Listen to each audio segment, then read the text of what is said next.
2 Samuel 18. Preparation for the battle.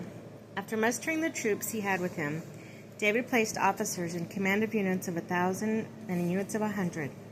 David then divided the troops 3 ways: a third under Joab, a third under Abishai, son of Zeruiah, a brother of Joab, and a third under the Gittite. The king said to the troops, "I intend to go out with you myself," but they replied, "You must not come out with us. For if we flee, no one will care. Even if half of us die, no one will care. But you are worth 10,000 of us. Therefore, it is better that we have you to help us from the city." The king said to them, "I will do what you think best."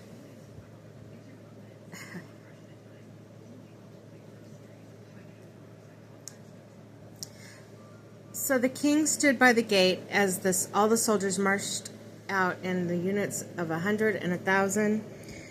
But the king gave a command to Joab, Abishai, and Ittai, "Be gentle with the young Absalom for my sake." All the soldiers heard the king gave commands to the various leaders with regard to Absalom. Defeat of Absalom's forces. David's army then took the field against Israel, and a battle was fought in the forest near Mahanaim. The forces of Israel were defeated by David's servants, and the casualties there that day were heavy, 20,000 men. A battle spread out over that entire region. The forest consumed more combatants that day than did the sword. Death of Absalom. Absalom expectedly came up against David's servants. He was mounted on a mule, and as the mule passed under the branches of a large oak tree, his hair caught fast in the tree. He hung between the heaven and earth while the mule under him kept going. Someone saw this report and reported to Joab, "I saw Absalom hanging from an oak tree." And Joab said to the man who told him this, "If you saw him, why did you not strike him to the ground on the spot? Then it would have been my duty to give him 50 pieces of silver and a belt." But the man replied to Joab, "Even if I already had 1,000 pieces of silver in my hands, I will not lay a hand on the king's son." For in our hearing the king gave you and Abishai and Ittai a command, "Protect the youth Absalom for my sake." Had I been disloyal and killed him, it would have came out before the king, and you would have stand aloof. Joab replied, "I will not waste time with you in this way." Taking 3 pikes in hand, he thrust it through the heart of Absalom. He was still alive in the tree when 10 of Joab's young armor-bearers closed in on Absalom and killed him with further blows. Joab then sounded the horn, and the soldiers turned back from pursuit of the Israelites because Joab called them to halt. They took Absalom and cast him into a deep pit in the forest and built up a very large amount of stones over him. And all the Israelites fled to their own tents. During the lifetime of Absalom, had taken a pillar and set it up for himself as the king's valley, for he said, "I have no son to perpetuate my name." The pillar which he named himself is called Absalom's monument to this present day. David told of Absalom's death. Then Ahimaaz, son of Zadok, said, Let me run to the good news to the king, of the Lord has set him free from the power of his enemies." But Joab said to him, "You are not the man to bring the news today. On some other day you may take the good news, but today you will not bring good news, for in fact the king's son is dead."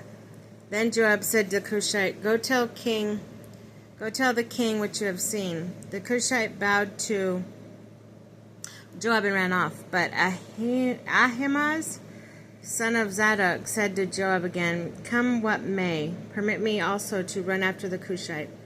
Joab replied, "Why do you want to run? My son, you will receive no reward."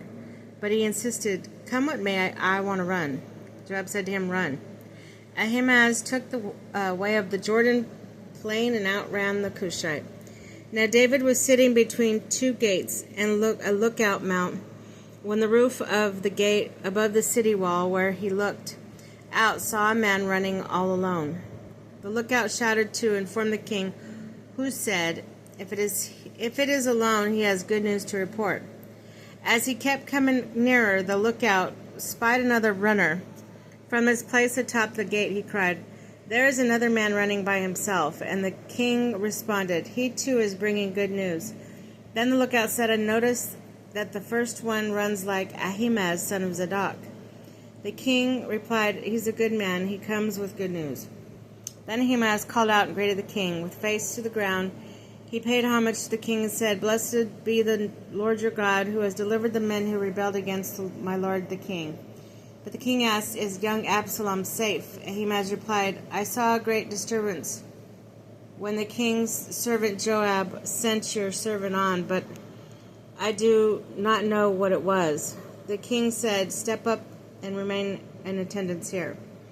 So he stepped aside and remained there. When the Cushite came in, he said, My lord the king, receive good news that this day the Lord has freed you from the power of all those who rose up against you. But the king asked the Cushite, Is the young Absalom all right? The Cushite replied, May the enemies of the Lord of the king and all that rebel against you with evil intent be as that young man.